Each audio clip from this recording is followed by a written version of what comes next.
Leaders are not born, they evolve. They earn respect because of their character, integrity, and credibility. Leaders are direct and concise. Abraham Lincoln was a leader.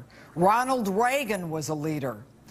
Leaders don't dither, vacillate, get boxed into corners, or play games. They make the hard decisions. They don't pass them off on others. They understand the buck stops with them. Hello and welcome to Justice. I'm Judge Jeanine Pirro. Thanks for being with us tonight. What a difference a week makes. First, the president is hell-bent on a military strike in Syria, but then backs off and decides to ask Congress for permission. Then he asks Congress to delay their vote on giving him permission because John Kerry made an offhand, off-script remark which even his own State Department dismissed as rhetorical. And the latest? We reach an agreement with Russia to force Syria to give up its chemical weapons. Just like that. The Washington two-step in full swing. Russian President Vladimir Putin, now the new peacekeeper-in-chief, the go-between for the United States and the people we were about to bomb. Really? We are now going to rely on Russia to dissolve the chemical weapons dilemma in Syria? For 2 years, Mr. President, you've said Assad has to go, but you did nothing. A year ago, you drew another one of your make-believe red lines, but did nothing.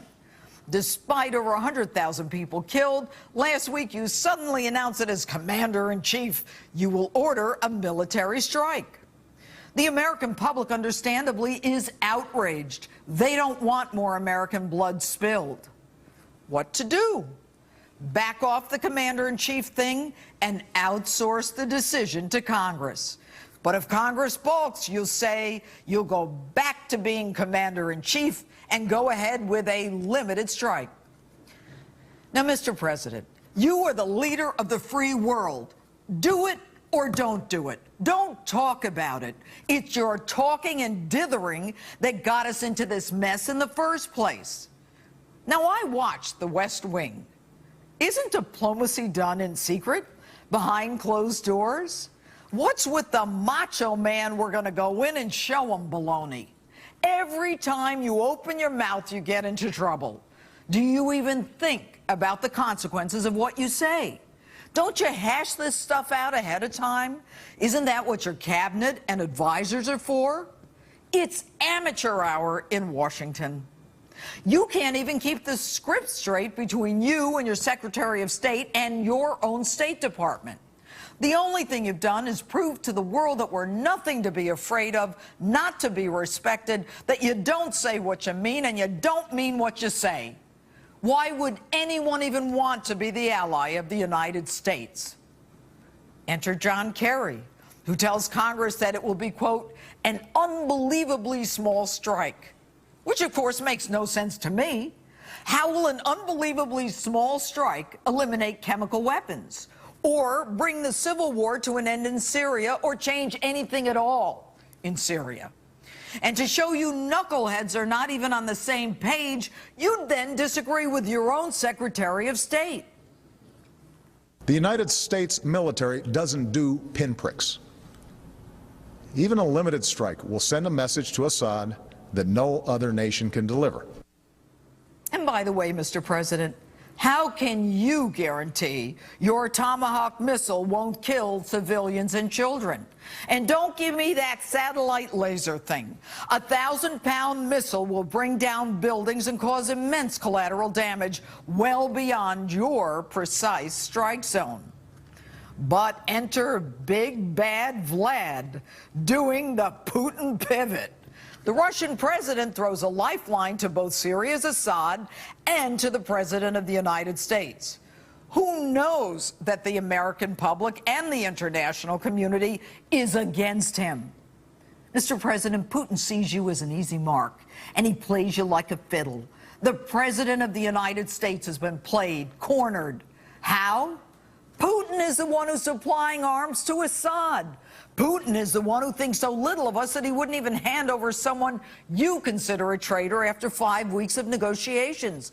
Putin is the one offering the anti-missile defense system to stop our missiles from hurting Assad. Putin is the one who last week called your own Secretary of State an outright liar. But today, he's our ally, the savior upon whom you rely to save face. And as Putin rides high on his horse, he tries to sway the public in an op-ed piece that, other than his criticism of the United States exceptionalism, most Americans would agree with.